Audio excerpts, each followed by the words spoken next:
The Federal Communications Commission, or FCC, headed by Brendan Carr, is now investigating a Soros-backed radio station out in California.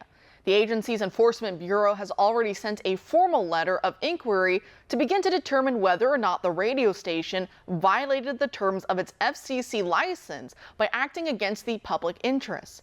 It's like the years of lawfare against innocent people was really just a bad dream, as now these federal agencies are finally going after the real villains. Remember the pre-dawn raids and secretive government surveillance of pro-lifers, parent activists against the LGBTQ school curricula, anti-lockdown and anti-maskers, Latin mass attending Catholics, J6 political prisoners, and of course, President Trump and of his associates.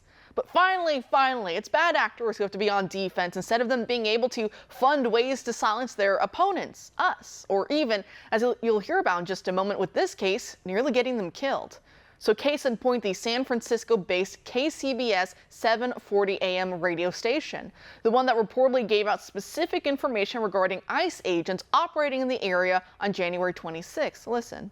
First, though, I'm Brett Burkhardt, and here's what's happening. San Jose Mayor Matt Mahan and Councilmember Peter Ortiz confirmed today that U.S. Immigration and Customs Enforcement agents are currently carrying out an operation on the east side of town.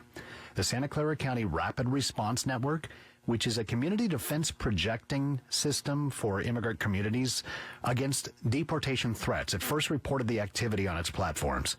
In a statement to KCBS Radio, Mayor Mahan says the city's police department does not assist with or participate in these operations in any way.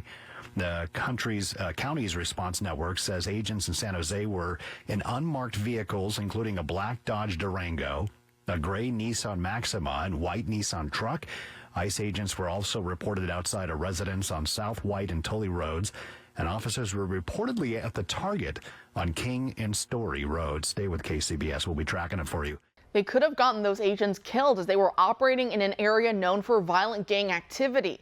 They could have gotten random people killed too if they happened to match the description of those federal undercover agents. If we were still living under Biden, though, anyone speaking out against Soros in this radio station would have been accused of misinformation or of supporting modern-day Nazis and sued into oblivion while having their online presence censored. Now, the way George Soros factors into this is that he bought a large stake in Odyssey radio stations last year, which this specific station is a part of.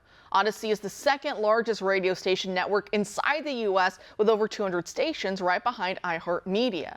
Soros bought about $400 million worth of their debt early last year, and a move some warned was a way to influence the outcome of the 2024 presidential election by controlling what voters heard on their local news. Thankfully, the plan didn't work because, well, 4 years of near absolute Democrat rule was really just that bad. Joining us now to discuss is Ari Hoffman, host of the Ari Hoffman Show. Ari, thanks for being here tonight. Always a pleasure. My station's not owned by George Soros, so you're good talking to me. Yeah, so I feel completely safe talking to you. So going back to this story, though, how important is it for the FCC to be investigating what we just heard in that soundbite?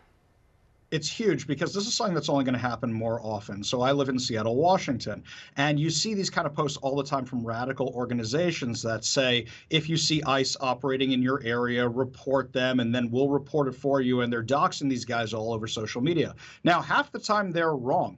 For example, the other day, something got picked up by the local media. They said, our ICE trucks operating in the area, they were TSA vehicles. They just see anything with a government logo on it, and they assume it's ICE. Just like what happened in Chicago when you had the Secret Service go into a school.